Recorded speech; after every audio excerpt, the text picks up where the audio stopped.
PC which should be there in this world.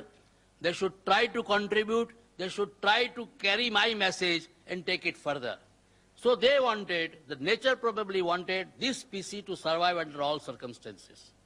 Nobody can deny. Then the early Homo sapiens or Homo erectus, they're all flesh eaters. At that time there was no agriculture. If you look at the evolution as we now learn from science, it is only the advance of civilization that people started taking to agriculture.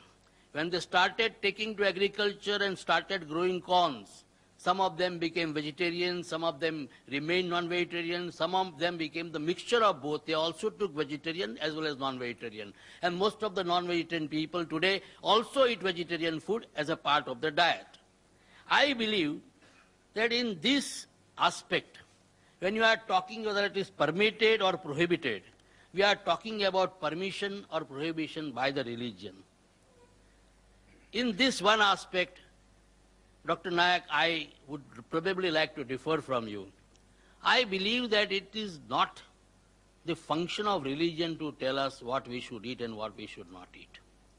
Religion should try to purify our soul, purify our conscience, talk about good behavior, lead us to the path of God. What we should eat, what we should not eat is something which the doctors should tell us. The nutrition experts should tell us. It is not the function of the religion to say you shall not eat garlic, you shall not eat onions, you shall not eat ginger. Because this is something, if subsequently the nutritional experts tell us that this is something which is very good for your health, which is very good for your survival, which is very good for you to fight your diseases, then certainly it has to be taken. Because these are the subjects in modern day science. We have to grow up. We have to think in terms of what is lying ahead of us. We are entering now the next millennium, 21st century. So much is expected from us. Today only I was reading in one of the magazines about the forecast of Nostradamus. And Nostradamus thinks that this particular country, which is surrounded on three sides by sea, that one country will come on the top of the world. And are we going to go into the top of the world, become a superpower, by just clinging ourselves to some of the outdated notions? For example, yesterday, so many people migrated from this country. I was wondering in the heart of my hearts, what is it? There is no scientific explanation all throughout. All people with any basis of logic, all people who knew something about science, they were saying nothing will happen whether 8 planets come in one line or they go zigzag. Nothing is going to happen. But then all types of talks were there. Alang, which was our largest shipyard, that was completely forsaken and completely deserted. I was told that for rushing to Rajasthan, I don't understand why people from Rajasthan are so panicky. The Marwadis left everything, came here and made an empire. And the same Marwadis, thinking the 8 planets are there, they ran away. I was told 2,500 rupees were paid for a bus ticket for going back to Rajasthan. And nothing happened. So what is very important for all of us, if this country has to go further, if we as a nation has to make our mark, and probably the destiny is before us, we can reach great strides. The 21st century, as I've always been saying, belongs to India and Pakistan. Both of them, when they will come nearer and nearer, they will be able to become the leaders of the 21st century. And if that is going to happen, then let me tell you, we will have to get out of these old dogmas. What we should eat, we should not eat, the doctors should tell us. If a new scientific discovery is made, and I have been asked that I should eat tomatoes because it fights the cancerous growth, then I must eat tomatoes, irrespective of what my religion tells me. So I think let us go to the scientists, let us develop for ourselves a modern mind, a scientific approach. Then I think today or tomorrow, the whole world is before us.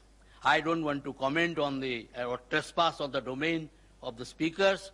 With these introductory remarks, I am once again trying to point out I am absolutely neutral.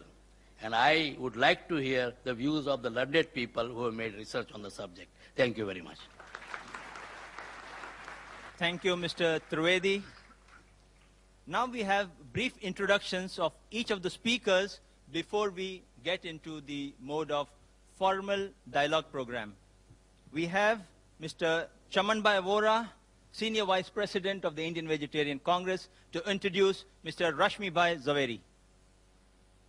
Well, today I feel very happy to introduce our President, Sri Rashmi Bhai Zaveri, President of the Indian Vegetarian Congress. I think this public dialogue will become very, very interesting, looking to the introductory speech given by our Chief Learned Guest Vice P. Trivedi. So let us hope for the very good dialogue. Now, Rashmi Bhai Zaveri is a chartered accountant by profession. He is having his own firm, Rashmi Zaveri and Company. They are very well reputed in the field of, as far as the corporate sector is concerned. And he is a very good speaker as far as the religious speeches are concerned. He is a master of many of the religious philosophies. He is a very active member of the Chartered Accountant Society. He himself is the member of the Bharat Jain Mahamandal. He is the founder president of the Forum of Jain Intellectuals, one of the very prominent institutions as far as the Jain people are concerned. And he is very well connected with the Kala Gurjari also. Though he is very young, at the age of 63, he is very energetic, and he looks forward always to this type of dialogues, and today's dialogue is really a very good one. And I, especially by giving the introduction of Mr. Rashmi Bhai Zaveri, I would like to thank our chief guest as well as our Dhanraj ji and our Zakir Naik Sahab for having a very good dialogue, whether by principle a human being can take or should not take the vegetarian and non-vegetarian foods. Thank you very much. Mr. Ashraf Mohammadi to introduce Dr. Zakir Naik.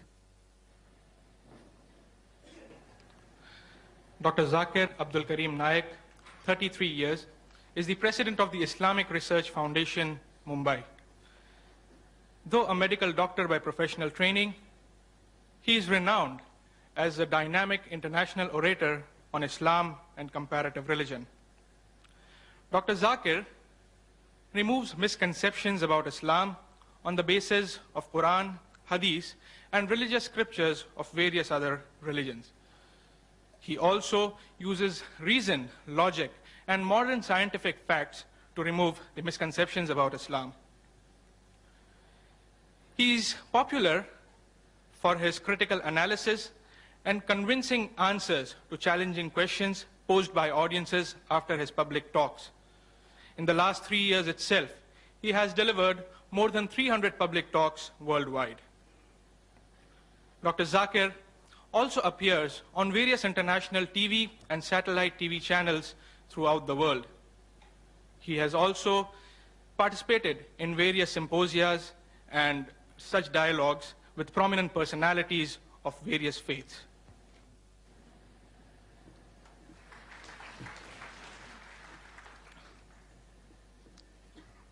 I have been asked by many persons, why are we having this dialogue, this topic, these speakers only? I hereby clarify. Mr. Dhanraj Salecha, President of Rushabh Foundation, once visited the Islamic Research Foundation office about 1.5 months ago. He presented the Islamic Research Foundation kindly with a set of literature favoring vegetarianism. These included quotations from major world religions,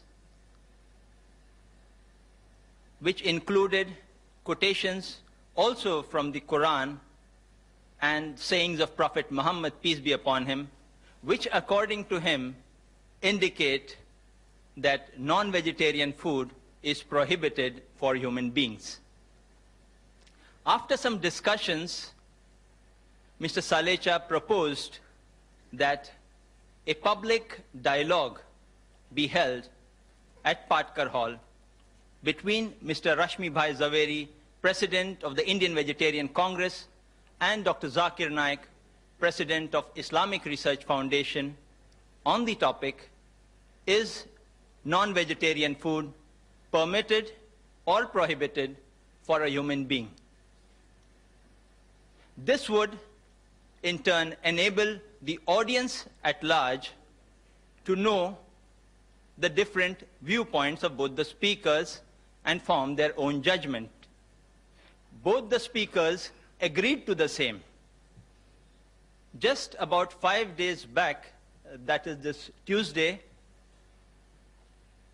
I met Mr. Zaveri, and he requested that both the speakers